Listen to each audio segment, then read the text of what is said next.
അസ്സലാമു അലൈക്കും വറഹ്മത്തുള്ളാഹി വബറകാതുഹു. ഈ ശുക്ർ നിറഞ്ഞ മനസ്സിന്റെ ഒരു പ്രത്യേകത അല്ലെങ്കിൽ അതിനെന്തുമാത്രം പവർ ഉണ്ട് എന്ന് എപ്പോഴെങ്കിലും ആലോചിച്ചിട്ടുണ്ടോ? നമ്മൾ പറയൂലേ, ഗ്രേറ്റ്ഫുൾ ആയിരിക്കുക, താങ്ക്ഫുൾ ആയിരിക്കുക, അല്ലെങ്കിൽ നന്ദി വേണോടോ എന്നൊക്കെ നമ്മൾ പറയാറില്ലേ? അങ്ങനെ നന്ദി നിറഞ്ഞ അല്ലെങ്കിൽ നന്ദിയുള്ള ഒരു മനസ്സിന് അതിന് പ്രത്യേക ഒരു ശക്തിയാണ്, പ്രത്യേക ഒരു പവറാണ് അതിന്. ഞാൻ എൻ്റെ ഒരു അനുഭവം പറയാം. ഞാൻ പറഞ്ഞിരുന്നു, പിന്നെ എനിക്കൊരു മേജർ സർജറി കഴിഞ്ഞ് അതിന്റെ ഒരു റിക്കവറി സ്റ്റേജിലാണ് ഞാൻ ഉള്ളത് എന്ന് പറഞ്ഞിരുന്നു. അപ്പൊ സർജറി കഴിഞ്ഞു എന്നതിനെ കുറിച്ച് പറയാനല്ല, പല സംഗതികളും നമ്മളിങ്ങനെ വായിച്ചതും കേട്ടതും ഒക്കെ പറയുന്നതിനേക്കാളും അനുഭവങ്ങൾ പറയുമ്പോഴാണ് നമുക്ക് പരസ്പരം കണക്ട് ചെയ്യാൻ പറ്റുക. അപ്പൊ അതുകൊണ്ടാണ് അനുഭവത്തിൽ നിന്ന് പറയുന്നത്. ഇപ്പൊ എനിക്ക് സർജറി എന്ന് പറയുന്നത് ഇതിനു മുന്നേയും എൻ്റെ ഈ ശരീരത്തിൽ നടന്നിട്ടുണ്ട്. രണ്ട് മൂന്ന് സർജറികൾ നടന്നിട്ടുണ്ട്. അനസ്തേഷ്യയും തന്നിട്ടുണ്ട്. പക്ഷെ ആ സമയങ്ങളിലൊക്കെ അനസ്തേഷ്യ വിട്ട് കഴിഞ്ഞാല് ആ ഒരു ഒബ്സർവേഷനിൽ ഇരിക്കുന്ന സമയത്ത് അനസ്തേഷ്യ വിടുന്നത് മുതൽ മനസ്സിലുണ്ടാവാറെന്ന് പറഞ്ഞാല് എങ്ങനെയെങ്കിലുമൊക്കെ ഒന്ന് റൂമിലേക്ക് പോകണം, അല്ലെങ്കിൽ കയ്യിലുള്ള എല്ലാവിധ സാധന സാമഗ്രികളും ഒന്ന് അഴിച്ചു മാറ്റണം, കത്തീറ്റർ ഒന്ന് മാറ്റണം, പിന്നെ അതും അല്ലെങ്കിൽ പെട്ടെന്ന് തന്നെ മക്കളെ ഒന്ന് കാണണം, വെള്ളം കുടിക്കണം, അങ്ങനെയൊക്കെയാണ് ഒരു ഒരു വെപ്രാളായിരുന്നു എപ്പോഴും. ഇനിയിപ്പോ റൂമിലെത്തിക്കഴിഞ്ഞാൽ എപ്പോഴും വിചാരിക്കാൻ പിന്നെ വേഗം തന്നെ വീട്ടിലേക്ക് പോകണം, ഡിസ്ചാർജ് ആയിട്ട് പോകണം എന്നുള്ളതായിരിക്കും. അതായത് പിന്നെ സിസ്റ്റർ വന്നാലും ഡോക്ടർ വന്നാലൊക്കെ ചോദിക്കുക എപ്പോഴാണ് പോകാൻ പറ്റുക, എപ്പോഴാണ് വീട്ടിൽ പോകാൻ പറ്റുക എന്നുള്ളതായിരിക്കും. എന്നാൽ ഈ ഒരു സർജറി എൻ്റെ മുന്നേ ഉള്ള സർജറിയെക്കാളും മേജർ സർജറി ആയിരുന്നു. ഒരു 5 മണിക്കൂർ നീണ്ടു നിന്ന ഒരു സർജറി ആയിരുന്നു. അതേപോലെ തന്നെ ഞാൻ എൻ്റെ മനസ്സിനെയും അതേപോലെ മാറ്റിയിരുന്നു. നമ്മുടെ മൈൻഡ് സെറ്റ് മാറ്റുക എന്ന് പറയില്ലേ, അങ്ങനെ മൈൻഡ് സെറ്റ് മാറ്റിക്കൊണ്ടാണ് ഈ ഒരു സർജറിയെ ഞാൻ സമീപിച്ചത്. ഇപ്പൊ സർജറിക്ക് എന്നെ കൊണ്ടുപോകുന്ന ആ സമയത്ത് തന്നെ പിന്നെ ഒന്ന് തിയേറ്ററിലേക്ക് കയറ്റിയ ആ സമയത്ത് സാധാരണ എന്ന് പറഞ്ഞാല് അവിടെ കയറ്റുമ്പം ഒരു ഉള്ളിലൊരു ഒരു വെപ്രാളവും ബേജാറൊക്കെയാണ് ഉണ്ടാവുക. പ്രാർത്ഥിക്കുന്നുണ്ടാവും, അപ്പോഴും ഉള്ളിൽ എന്താണ്, ഒരു ബേജാറായിരിക്കും. പക്ഷെ ഇത്തവണ ഭയങ്കര കാമായിരുന്നു. ഒന്ന് പിന്നെ അവിടെയുള്ള ഡോക്ടർമാരെയും സിസ്റ്റർമാരെയും ഒക്കെ നോക്കിയപ്പോൾ അവരോടൊക്കെ എനിക്ക് ശുക്രായിരുന്നു. അത് അവരെന്റെ കാര്യങ്ങൾ ചോദിച്ചറിയുമ്പോഴും എൻ്റെ വിശേഷങ്ങൾ അറിയുമ്പോഴും എനിക്ക് വേണ്ടി അവർ ചെയ്യുന്ന ഒരുക്കങ്ങൾ കാണുമ്പോഴൊക്കെ എനിക്ക് അവരോട് മനസ്സ് നിറച്ചും ശുക്രായിരുന്നു. മാത്രല്ല, ഏറ്റവും ആദ്യം ഉണ്ടായത് അള്ളാഹുവിനെ കുറിച്ച്, അള്ളാഹുവിനോടുള്ള അള്ളാഹുവിന്റെ അധികാരവും ശക്തിയും കഴിവും അതിനെപ്പറ്റി ഇങ്ങനെ ആലോചിക്കുമ്പോൾ നമ്മുടെ വിധേയത്വം എന്താവും, അതേപോലെ ഉണ്ടാവും. അത് അതിന്റെ പൂർണ്ണതയിലെത്തും. അള്ളാഹുവിന്റെ ശക്തിയെക്കുറിച്ച് അധികാരത്തെക്കുറിച്ച് നമ്മൾ ആലോചിക്കുമ്പോൾ നമുക്ക് പഠിച്ചവനോടുള്ള ആ വിധേയത്വം എന്താണ്, അത് അതിന്റെ പൂർണ്ണതയിലെത്തും. അപ്പോൾ ആ സമയത്ത് പിന്നെ ഈ ഡോക്ടർമാർ എനിക്ക് ചെയ്യാൻ പോകുന്ന സർജറി, പിന്നെ എനിക്കിപ്പോ എന്താണ് എൻ്റെ ശരീരത്തിന് ആവശ്യം എന്നുള്ള സാധനങ്ങളൊക്കെ നമുക്ക് ഡോക്ടർ വിശദീകരിച്ചു തന്നിട്ടുണ്ടല്ലോ. അപ്പൊ ആ സാധനങ്ങളൊക്കെ ഇങ്ങനെ ഓർത്തപ്പം ആദം അലൈഹി ഇസ്ലാമിന് കൊടുത്ത ഒരു അറിവുണ്ടല്ലോ, റബ്ബ് കൊടുത്ത ഒരു അറിവ്, സൂറത്തുൽ ബഖറയിൽ തന്നെ അതിനെക്കുറിച്ച് പറയുന്നുണ്ട്. അപ്പൊ ആ അറിവിൽ നിന്നാണല്ലോ ഇത്രയേറെ അറിവ് മനുഷ്യരുണ്ടാക്കിയെടുത്തത്, അല്ലെങ്കിൽ ആ അറിവിൽ നിന്നാണല്ലോ ഇതൊക്കെ സ്പ്രെഡ് ആയത് എന്നുള്ള ഒരു സംഗതിയൊക്കെയാണ് ഞാൻ ആ സമയത്ത് ഓർത്തത്. അപ്പോ ആ സമയത്ത് നമുക്ക് എന്താണ് റബ്ബിനോട് വരുന്നത് എന്ന് പറഞ്ഞാല് അങ്ങേയറ്റം സ്തുതിയായിരിക്കും. അൽഹംദുലില്ല എന്നതിന്റെ അപ്പുറത്ത് നമുക്കൊന്നും പറയാൻ പറ്റൂല. അൽഹംദുലില്ല.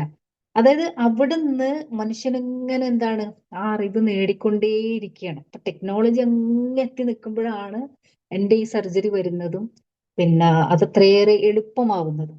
ഒരു വലിയൊരു സംഭവമാണ് നടക്കുന്നത്. പക്ഷെ അതെന്താണ് പിന്നെ ഒരു ഡോക്ടർക്ക് നമുക്കത് എക്സ്പ്ലെയിൻ ചെയ്ത് തരുമ്പോൾ അത്രയും സിമ്പിൾ ആയിട്ടും പിന്നെ പേടിക്കാനില്ലാത്തതാണ് എന്ന രീതിയിൽ നമുക്കത് എക്സ്പ്ലെയിൻ ചെയ്യാൻ പറ്റുന്നത് ടെക്നോളജിയുടെയും കൂടെ എന്താണ് ഒരു വളർച്ചയാണ്. അല്ലെങ്കിൽ പുതിയ പുതിയ കാര്യങ്ങൾ കണ്ടുപിടിക്കുമ്പോഴാണ് അങ്ങനെ എത്തുന്നത്. അപ്പോൾ എന്നെ സംബന്ധിച്ചിടത്തോളം ഞാൻ ആലോചിച്ചത് മുഴുവൻ ആദം അലൈഹി ഇസ്ലാമിന് അള്ളാഹു നൽകിയിട്ടുള്ള ആ ഒരു അറിവാണ്.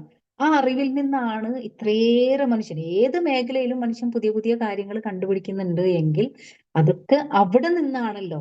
അപ്പൊ നമുക്ക് പടച്ചവനോട് തോന്നുന്ന ഒരു ഒരു വിധേയത്വം, അങ്ങനെ പടച്ചവനോട് തോന്നുന്ന ഒരു ഒരു പഠിച്ചവനോടുള്ള ഒരു താങ്ക്ഫുൾ, അതായത് അൽഹംദുലില്ലാ, അതന്നെ. അതിന്റെ അപ്പുറത്ത് നമുക്ക് വേറൊന്നും പറയാനില്ലാത്ത ഒരു അവസ്ഥ. അപ്പൊ ഈ ഒരു മനസ്സോടു കൂടിയാണ് തിയേറ്ററിലേക്ക് എന്നെ കൊണ്ടുപോകുന്നത്.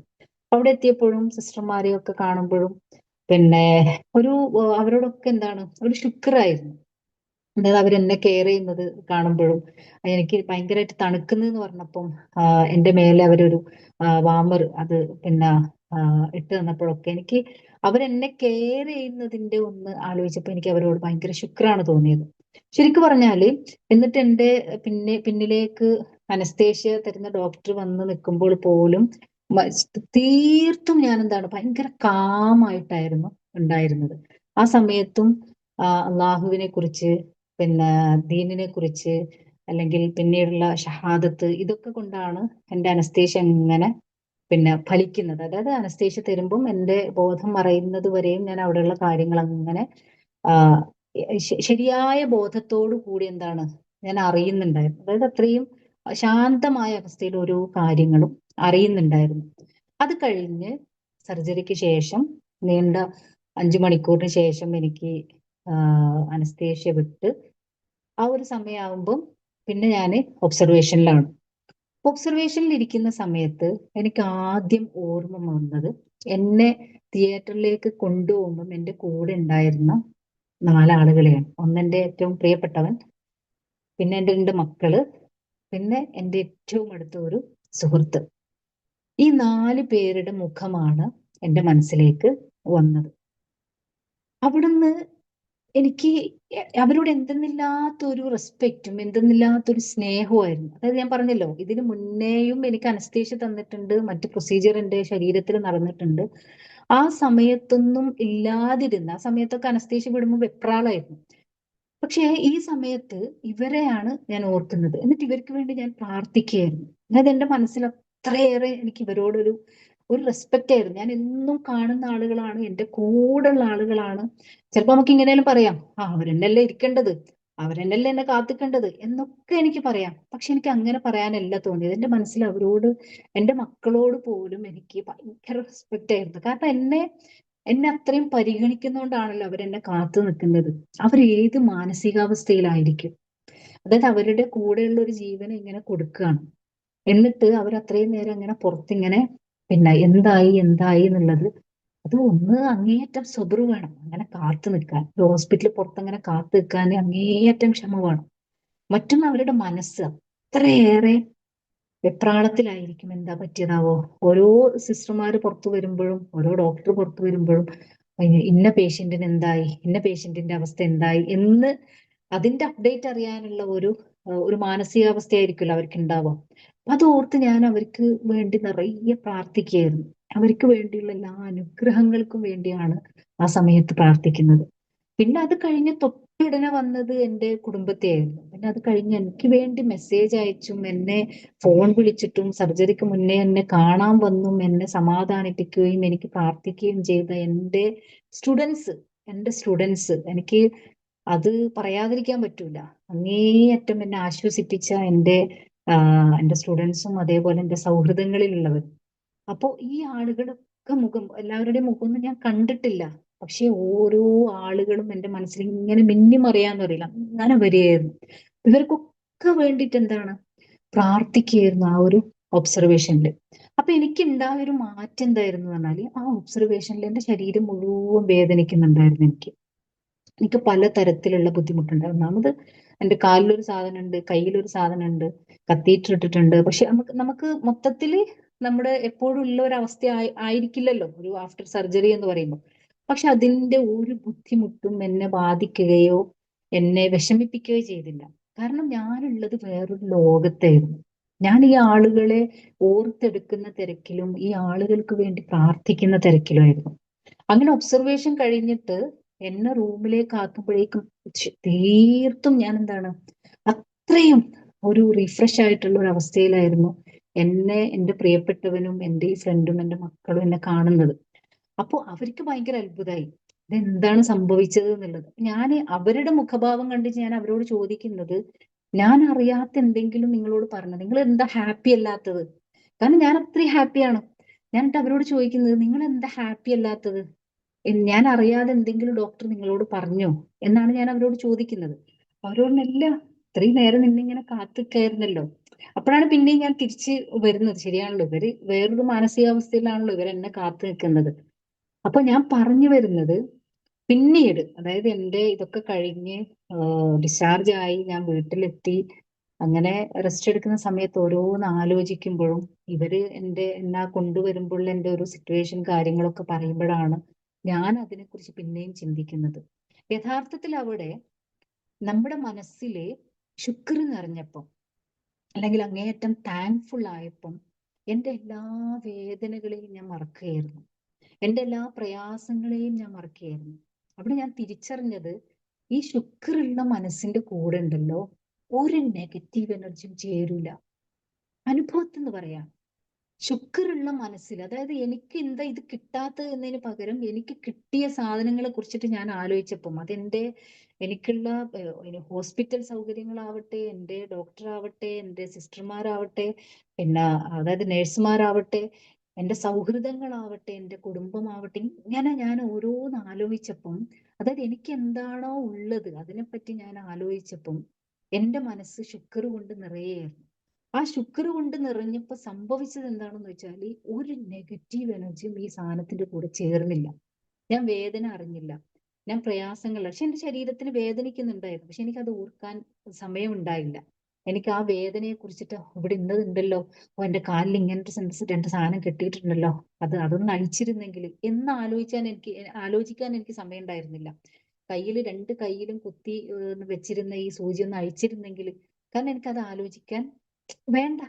അതല്ല എന്റെ മനസ്സിലുള്ളത്. എന്റെ മനസ്സ് നിറച്ചുള്ളത് എന്താണ്?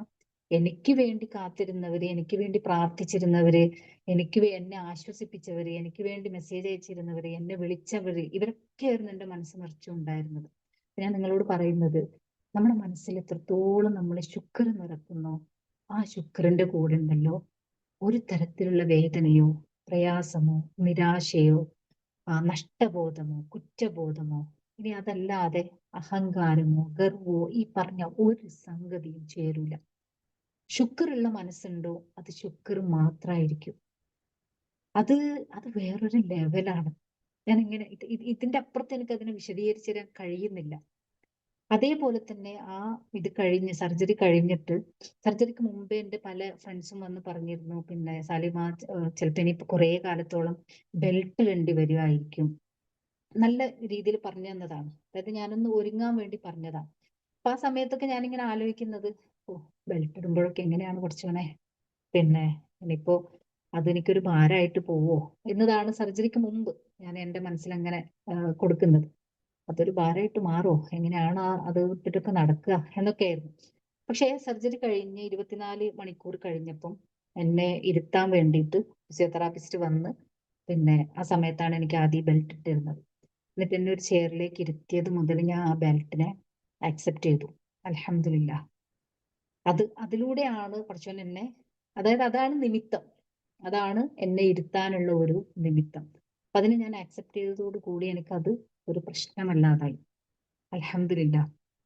ഇതിപ്പോ 2 മാസം കഴിഞ്ഞു. ആ 2 മാസവും എന്റെ കൂടെ ബെൽറ്റ് ഉണ്ട്. ഞാനൊന്ന് ബെഡിൽ നിന്ന് എഴുന്നേൽക്കുമ്പോൾ ഈ ബെൽറ്റ് ഒന്ന് ഇടണം. എനിക്ക് ഒരിക്കൽ പോലും അതെനിക്ക് ബുദ്ധിമുട്ടായിട്ടോ, ഓ ഇതിപ്പോ ഇനിയിപ്പോ എത്ര കാലം ഇടേണ്ടി വരും, അങ്ങനെയോ ഞാൻ ചിന്തിച്ചിട്ടില്ല. പകരം ഈ സാധനമാണല്ലോ എന്നെ ഒന്ന് ഇരുത്തിയത്. കിടന്ന് പിന്നെ ഒരു സംഗതി ചെയ്യാൻ പറ്റാതിരുന്ന, കിടന്ന് നമസ്കരിച്ചിരുന്ന എന്നെ ഒന്ന് ഇരുന്ന് നമസ്കരിക്കാൻ എന്നെ സഹായിച്ചത് ഇതാണല്ലോ. അൽഹംദുലില്ലാ. അപ്പോ അന്നേരം മനസ്സിന് വരുന്ന ഒരു ആശ്വാസവും മനസ്സിന് വരുന്ന ഒരു സമാധാനം എന്ന് പറയുന്നത് അത് വേറൊന്നാണ്. അതേപോലെ തന്നെ നമസ്കരിക്കുന്നു. ഞാൻ ഇത് പറയുന്നത്, പിന്നെ ഒരുപാട് ആളുകൾക്ക് ഉണ്ടാവും ഇതുപോലത്തെ അനുഭവം. അതായത് ബാക്ക് പെയിനും അല്ലാതെ മറ്റ് പല കാരണങ്ങളിൽ കൂടെ ഇരുന്ന് നമസ്കരിക്കേണ്ടി വരുന്ന ആളുകൾ ഉണ്ടാവും. അവരുടെ എപ്പോഴും ഉള്ള ഒരു വിഷമം എന്ന് പറഞ്ഞാൽ സുജൂദ് ചെയ്യാൻ പറ്റുന്നില്ലല്ലോ, സുജൂദ് ചെയ്യാൻ പറ്റുന്നില്ലല്ലോ എന്നുള്ളതാണ്. ഒരുപാട് ആളുകൾ എന്നെ തന്നെ വിളിച്ച് പറയാറുണ്ട്, ഒരു സങ്കടമേ ഉള്ളൂ, സുജൂദ് ചെയ്യാൻ പറ്റുന്നില്ലല്ലോ. ഇപ്പൊ റമദാൻ ആയപ്പോഴും കുറെ ആളുകൾ വിളിച്ചു പറഞ്ഞു, സുജൂദ് ചെയ്യാൻ പറ്റുന്നില്ലല്ലോ, അതിന്റെ ഒരു സങ്കടം ഉണ്ട്, അതിന്റെ ഒരു വിഷമമുണ്ട്. അങ്ങനെ എന്തിനാണ് നമ്മൾ വിഷമിക്കുന്നത്? നമുക്ക് ഇരുന്ന് നമസ്കരിക്കാൻ പറ്റുന്നുണ്ടല്ലോ, ഇരുന്ന് നമസ്കരിക്കാൻ പറ്റുന്നുണ്ട്, നമുക്ക് നമസ്കരിക്കാൻ പറ്റുന്നുണ്ടല്ലോ. നമസ്കരിക്കുക, അതിന് മനസ്സുണ്ടാവുക എന്ന് പറയുന്നത് തന്നെ പടച്ചോന്റെ അങ്ങേയറ്റ അനുഗ്രഹമല്ലേ അത്. നമ്മൾ അതാണ് ചിന്തിക്കേണ്ടത്. നമുക്ക് എന്താണോ ഉള്ളത് അത് വെച്ചുകൊണ്ട് നമ്മൾ അള്ളാഹുവിനെ സ്തുതിക്കണം. അത് മാത്രമേ നമ്മൾ ചിന്തിക്കാൻ പാടുള്ളൂ. എനിക്ക് നമസ്കരിക്കാനുള്ള മനസ്സുണ്ട്. നമസ്കരിക്കാത്ത ഒരുപാട് ആളുകളുടെ ഇടയിൽ എനിക്ക് നമസ്കരിക്കാനുള്ള മനസ്സുണ്ട്. അത് ഇരുന്നോ കിടന്നോ ആവട്ടെ.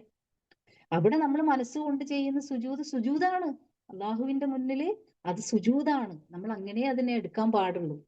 അതല്ലാതെ എനിക്ക് ഇരുന്ന് നമസ്കരിച്ചിട്ട് എനിക്ക് സുജൂദ് ചെയ്യാൻ പറ്റുന്നില്ല എന്ന് ആലോചിക്കുമ്പോൾ നഷ്ടബോധം വരും നമുക്ക്, അല്ലെങ്കിൽ കുറ്റബോധം വരും. അതും അല്ലെങ്കിൽ മനസ്സിനെന്താണ്, തൃപ്തിയില്ലാത്ത അവസ്ഥ വരും. അതുണ്ടാവാൻ പാടില്ല. വിശ്വാസിയെ സംബന്ധിച്ചിടത്തോളം അതുണ്ടാവാൻ പാടില്ല. ഏതവസ്ഥയിലും അവനെന്താണ്, തൃപ്തി വേണം. അപ്പൊ നമ്മൾ ഇരുന്ന് നമസ്കരിക്കുന്നുണ്ടെങ്കിൽ നമ്മൾ ആലോചിക്കുന്നത്, എനിക്ക് നമസ്കരിക്കാനുള്ള മനസ്സുണ്ടല്ലോ. കിടന്ന് നമസ്കരിക്കുന്ന ആളുകളുണ്ടെങ്കിൽ അവർ ആലോചിക്കേണ്ടത്, ആ നമസ്കരിക്കാനുള്ള മനസ്സുണ്ടല്ലോ, നമസ്കാരം എന്നിൽ നിന്ന് വിട്ടുപോയിട്ടില്ലല്ലോ, അൽഹംദുലില്ലാ. അങ്ങനെ നമുക്ക് എന്ത് ചെയ്യാൻ പറ്റണം, അള്ളാഹുവിലേക്ക് തിരിയാനും അള്ളാഹുവിനോട് അങ്ങേയറ്റം ശുക്ര് കാണിക്കാനും പറ്റണം. എനിക്ക് എൻ്റെ സഹോദരങ്ങളോട് പറയാനുള്ളത്, ഈ കംപ്ലൈനിങ് പറയുന്ന സംഭവം നമ്മൾ നിർത്താം. പരാതി പറയില്ല നമ്മള്. നമുക്ക് എപ്പോഴും ഇല്ലാത്തതിനെ കുറിച്ചിട്ടാണ് നമ്മൾ എപ്പോഴും ആലോചിക്കുക. അതിപ്പോ നമ്മുടെ ഹെൽത്തുമായി ബന്ധപ്പെട്ടിട്ടാവട്ടെ, നമ്മുടെ സമ്പത്തുമായി ബന്ധപ്പെട്ടിട്ടാവട്ടെ, നമ്മുടെ മക്കളിലെ കഴിവുകളുമായി ബന്ധപ്പെട്ടിട്ടാവട്ടെ, നമ്മുടെ അങ്ങനെ ഏത് ഭക്ഷണത്തിന്റെ കാര്യങ്ങളിലാവട്ടെ, ഏതിലും നമുക്ക് ഇല്ലാത്തതിനെ കുറിച്ചിട്ടാണ് നമ്മൾ ആലോചിക്കുക. എന്നിട്ട് അതിനെ കുറിച്ചായിരിക്കും നമ്മൾ കംപ്ലൈന്റ് പറയുക. നമ്മൾ പഠിച്ചവനോട് ദുആ ചെയ്യുമ്പോഴുണ്ടല്ലോ, നമുക്ക് ഒരു പരാതി ഇല്ലാത്തൊരവസ്ഥ ഉണ്ടാവണം. നമുക്ക് അള്ളാഹുവിലേക്ക് കൈകൾ ഉയർത്തുമ്പോൾ എനിക്കത് തന്നില്ലല്ലോ, എനിക്കിത് തന്നില്ലല്ലോ എന്ന് പറയുന്നതിന് പകരം എനിക്ക് എൻ്റെ റബ്ബിനോട് ഒരു പരാതിയുമില്ല. ആലോചിച്ച് നോക്കിയട്ടെ, എനിക്ക് എൻ്റെ റബ്ബിനോട് ഒരു പരാതിയുമില്ല, അൽഹംദുലില്ലാ. അങ്ങനെ നമുക്ക് പറയാൻ പറ്റണം. നമ്മുടെ ഏത് അവസ്ഥയിലും നമുക്ക് നമ്മുടെ റബ്ബിനോട് ശുക്ർ കാണിക്കാൻ പറ്റണം. ആ ശുക്ർ കിട്ടുന്ന അവസ്ഥയാണ് ഞാൻ പറഞ്ഞത്. നമുക്കുള്ളതിനെ കുറിച്ച് നമ്മൾ ചിന്തിക്കുക. എനിക്ക് എന്താണ് ഉള്ളത്? നമുക്ക് അനുഗ്രഹങ്ങളേ ഉള്ളൂ. ഏതെങ്കിലും അത് ഡിഫറെന്റ് ആണ്. ഓരോ ആളുകളെ സംബന്ധിച്ചിടത്തോളം ഡിഫറെന്റ് ആണ്. അവൾക്കുള്ളത് എനിക്കുണ്ടാവില്ല, എനിക്കുള്ളത് അവൾക്കുണ്ടാവില്ല. അപ്പൊ അവൾക്കുള്ളതിനെ കുറിച്ചിട്ട് നമ്മൾ ആലോചിക്കാൻ നമുക്ക് പരാതിക്ക് സമയം ഉണ്ടാവും, നമുക്ക് നന്ദി കാണിക്കാൻ പറ്റൂല. അപ്പോ അനുഗ്രഹങ്ങൾ എന്ന് പറഞ്ഞാൽ നമുക്ക് തുരുതുരാ വന്നുകൊണ്ടിരിക്കുകയാണ്. ഒന്നിനു പിറകെ ഒന്നായി പഠിച്ചോ നമുക്ക് തന്നുകൊണ്ടേയിരിക്കുകയാണ്. അപ്പൊ അതെന്താവണം, നമ്മളത് ഓർമ്മിക്കണം. ഓർമ്മിക്കുമ്പോഴേ നമുക്ക് അൽഹംദുലില്ലാ എന്ന് പറയാൻ പറ്റുള്ളൂ. അതേപോലെ തന്നെയാണ് നമ്മുടെ ചുറ്റുമുള്ള നമ്മുടെ ആളുകൾ. ഞാൻ ഹോസ്പിറ്റലിൽ ഉള്ള സമയത്ത് എന്നെ വന്ന് എന്നോട് സംസാരിക്കുന്ന ഡോക്ടറോട് എനിക്ക് അങ്ങേയറ്റം റെസ്പെക്റ്റ് ആയിരുന്നു. അദ്ദേഹം ഓരോ തവണ വന്ന് ഓരോ കാര്യങ്ങൾ എന്നോട് പറയും. അത്രയും പോസിറ്റീവായിട്ട് ഓരോ കാര്യങ്ങൾ പറയുമ്പോഴും താങ്ക്ഫുൾ ആയിരുന്നു. അതേപോലെ തന്നെ എൻ്റെ ഒരു ഫ്രണ്ടിന്റെ മോനുണ്ട്. അവന് നാട്ടിലെ ഡോക്ടറാണ്. അപ്പൊ അവനോട് കാര്യങ്ങൾ ഓരോന്ന് വിളിച്ചന്വേഷിക്കുമ്പോഴും, അവനവിടെ തിരക്ക് പിടിച്ച ഒരു സർജനാണ്. പക്ഷെ ആ സമയത്ത് തന്നെ ഫോൺ എടുക്കും, ആ സമയത്ത് തന്നെ എന്താണ് കാര്യങ്ങൾ എന്ന് പറഞ്ഞു തരും. ഭയങ്കര താങ്ക്ഫുൾ ആണ്, പ്രാർത്ഥനയാണ് എപ്പോഴും. അതേപോലെ തന്നെ എന്നെ പരിചരിക്കാൻ വരുന്ന എൻ്റെ നേഴ്സുമാർ, അവരെ കുറിച്ച് നമുക്ക് ഇങ്ങനെയൊക്കെ ചിന്തിക്കാം. ഇവർ ഒരുപാട് പണം വാങ്ങിയിട്ടല്ലേ നമുക്ക് ഈ സംഗതികൾ ചെയ്തു തരുന്നേ എന്നൊക്കെ നമുക്ക് ചിന്തിക്കാം. പക്ഷെ അങ്ങനെയല്ല, എനിക്ക് ചിന്തിക്കാൻ തോന്നുന്നത് അങ്ങനെ ആയിരുന്നില്ല. ഞാൻ ചിന്തിച്ചത് മുഴുവൻ അവരെത്ര ചിരിച്ചുകൊണ്ടാണ് എൻ്റെ അടുത്തേക്ക് വരുന്നത്. രാത്രിയിൽ എല്ലാവരും ഉറങ്ങിക്കിടക്കുമ്പോഴും എൻ്റെ കയ്യിൽ ഏത് മരുന്നാണ് കയറിക്കൊണ്ടിരിക്കുന്നത്, എൻ്റെ ശരീരത്തിൽ ഏത് മരുന്നാണ് കയറിക്കൊണ്ടിരിക്കുന്നത്, അതിന് എത്ര സമയം വേണം, എത്ര സമയമാണ് അത് ചെറിയ സ്പീഡിലാക്കണോ വലിയ സ്പീഡിലാക്കണോ എന്നതൊക്കെ ഇങ്ങനെ അറിഞ്ഞറിഞ്ഞ് സമയം വെച്ച് വന്ന് അതിനെ എടുക്കുകയും മാറ്റുകയും പിടിക്കുകയും എനിക്ക് മരുന്ന് തരികയും, അതേപോലെ തന്നെ എൻ്റെ ശരീരം വൃത്തിയാക്കാൻ ഒരറപ്പും ഇല്ലാതെ എൻ്റെ ശരീരം വൃത്തിയാക്കാൻ വരികയൊക്കെ ചെയ്യുന്ന ഈ ആളുകളോടൊക്കെ ശുക്രല്ലാതെ താങ്ക്ഫുൾ അല്ലാതെ പിന്നെ നമ്മൾ എന്താ പറയാ, എന്താ കാണിക്കുക? അപ്പൊ അങ്ങനെ നമ്മൾ എന്താവുക, നമ്മുടെ ചുറ്റുമുള്ള ആളുകളോട്, അതേപോലെ തന്നെയാണ് നമ്മുടെ കുടുംബത്തിലുള്ള ആളുകൾ, നമ്മൾ ഏതെങ്കിലും ഒരു കാരണം കൊണ്ട് എന്താണ്, നമ്മൾ ഒരാളെ ഡിപ്പെൻഡ് ചെയ്തുകൊണ്ടിരിക്കുന്ന ആളുകളാണ്. മനുഷ്യൻ എന്താണ്, ഒരു സാമൂഹ്യ ജീവിയാണ്. അത് പണ്ടെങ്ങാനും പഠിച്ചതാണ്, അത് ഇപ്പോഴും അങ്ങനെ തന്നെയാണ്. നമ്മൾ ആരുമല്ല, ഞാൻ ഒറ്റക്കാണെന്ന് എത്ര പറഞ്ഞു കഴിഞ്ഞാലും നമുക്ക് ചുറ്റുമുള്ള ആളുകൾ എന്താണ്, നമ്മളെ ഏതെങ്കിലും രീതിയിൽ നമ്മളെ സഹായിച്ചുകൊണ്ടിരിക്കുന്നുണ്ട്, നമ്മൾ അവരെ ആശ്രയിച്ചുകൊണ്ടിരിക്കുന്നുണ്ട്. സർജറി കഴിഞ്ഞ് ഈ ഒരു അവസ്ഥയിലും ഇപ്പോഴും അറിഞ്ഞുകൊണ്ട് പരസഹായം ആവശ്യമുള്ള അവസ്ഥയിലാണ് ഇപ്പോഴും ഞാനുള്ളത്. ഒന്ന് കുനിഞ്ഞിട്ട് എന്തെങ്കിലും ഒരു സാധനം എടുക്കണമെങ്കിൽ എനിക്ക് എൻ്റെ പ്രിയപ്പെട്ടവൻ വേണം, അല്ലെങ്കിൽ എൻ്റെ മക്കൾ വേണം, അല്ലെങ്കിൽ എൻ്റെ കൂടെ ആരെങ്കിലും ഉണ്ടെങ്കിൽ അവരുടെ സഹായം എനിക്ക് വേണം. അപ്പൊ അവിടെയൊക്കെ താങ്ക്ഫുൾ ആവുമ്പോൾ മനസ്സ് നിറച്ചും അവരോടാ, ഇങ്ങനെ ഒരാൾ എനിക്ക് ഉണ്ടല്ലോ. ഇതെല്ലാം പോകുന്നത് എങ്ങോട്ടാണ്? പടച്ചവനിലേക്കാണ്. ഇങ്ങനെ ഒരാളെ എനിക്ക് തന്നല്ലോ, അല്ലെങ്കിൽ ഇങ്ങനെ ഒരു അവസ്ഥയിലാണ്, അതായത് എൻ്റെ ചുറ്റും ആളുകളുള്ള അവസ്ഥയിലാണല്ലോ ഞാൻ ഉള്ളത്. അപ്പോഴും ഞാൻ പോകുന്നത് എങ്ങോട്ടാണ്? പടച്ചവനിലേക്കാണ്. ഈ നമ്മുടെ ചുറ്റുമുള്ള ആളുകളോട് നമ്മൾ താങ്ക്ഫുൾ ആവുമ്പോഴും അത് എത്തുന്നത് ഇങ്ങോട്ട് തന്നെയാണ്, പടച്ചവനിലാണ്, റബ്ബിലാണ്. അപ്പൊ എനിക്ക് നിങ്ങളോട് പറയാനുള്ളത്, നമുക്ക് റബ്ബ് തന്നിട്ടുള്ള അനുഗ്രഹങ്ങളിലേക്ക് നമ്മൾ തിരിയുക, അതിലേക്ക് മാത്രം നോക്കുക. എനിക്കില്ലാത്തത് എന്ത് എന്നുള്ളതിനെ കുറിച്ച് ആലോചിക്കരുത്. അപ്പോഴാണ് പടച്ചവൻ പറഞ്ഞിരിക്കുന്ന, നിങ്ങൾ നന്ദി കാണിക്കുമ്പോഴാണ് നിങ്ങൾക്ക് അധികരിപ്പിച്ചു തരുന്നത് എന്നൊരു സംഗതി വരുന്നത്. അല്ലേ? റബ്ബ് പറഞ്ഞല്ലോ, നിങ്ങൾക്ക് തന്നതിൽ എന്താക്കുക, ശുക്ർ വർദ്ധിപ്പിക്കുക, അപ്പോഴാണ് നിങ്ങൾക്ക് അനുഗ്രഹങ്ങളും അധികരിക്കുന്നത്. നമ്മുടെ ആ ഒരു അനുഗ്രഹം അധികരിക്കുക എന്ന് പറയുന്നതിന്റെ അതിന്റെ ആദ്യ സ്റ്റേജ് എന്ന് പറയുന്നത് മനസ്സ് അങ്ങേയറ്റം പീസ്ഫുൾ ആവുക, സമാധാനപരമായിരിക്കുക, സംതൃപ്തിയിലായിരിക്കുക എന്നുള്ളതാണ്. കാരണം അതിലൂടെയാണ് ബാക്കിയുള്ള എല്ലാ കാര്യങ്ങളും നടക്കുന്നത്. നെക്സ്റ്റ് എന്ത് എന്ന് ചിന്തിക്കാനുള്ളതും ഒക്കെ നടക്കുന്നത് എപ്പോഴാണ്? മനസ്സങ്ങേയറ്റം പീസ്ഫുൾ ആവുമ്പോഴാണ്. അപ്പോ ഒരു പോയിന്റ് ഒന്നുകൂടെ ആവർത്തിച്ച് പറയാണ് ഞാന്, ശുക്റുള്ള മനസ്സിനോടൊപ്പം യാതൊരു തരത്തിലുള്ള നെഗറ്റീവ് എനർജിയും ചേരൂല. അതിപ്പോ വേദനയാവട്ടെ, വിഷമമാവട്ടെ, ഇനി കുറ്റബോധമാവട്ടെ, നഷ്ടബോധമാവട്ടെ, അങ്ങനെ ഒരു സംഗതിയും, നിരാശയാവട്ടെ, ഒന്നും ചേരൂല. ഇനി അതല്ലാതെ അഹങ്കാരം, ഗർവ് പോലെയുള്ള ഈ സംഗതികളും ഏതിനോട് ചേരൂല? ശുക്റുള്ള മനസ്സിനോടൊപ്പം ചേരൂല. ഇൻഷാ അള്ളാഹ്, അള്ളാഹു നമ്മെ അങ്ങേയറ്റം ശുക്റുള്ള മനസ്സിന് ഉടമകളാക്കി മാറ്റുമാറാവട്ടെ. എല്ലാ അനുഗ്രഹങ്ങൾക്കും പടച്ചവനോടും നമ്മുടെ ചുറ്റുമുള്ള ആളുകളോടും താങ്ക്ഫുൾ ആവാൻ, നന്ദി കാണിക്കാനുള്ള ഒരു മനസ്സ് തന്ന അള്ളാഹു നമ്മെ അനുഗ്രഹിക്കുമാറാവട്ടെ എന്ന് ആത്മാർത്ഥമായി ദുആ ചെയ്യുന്നു. ആമീൻ ആമീൻ. റഹ്മത്തിക യാ അർഹമർ റഹീമീൻ. അസ്സലാമു അലൈക്കും വറഹ്മത്തുള്ളാഹി വബറകാതുഹു.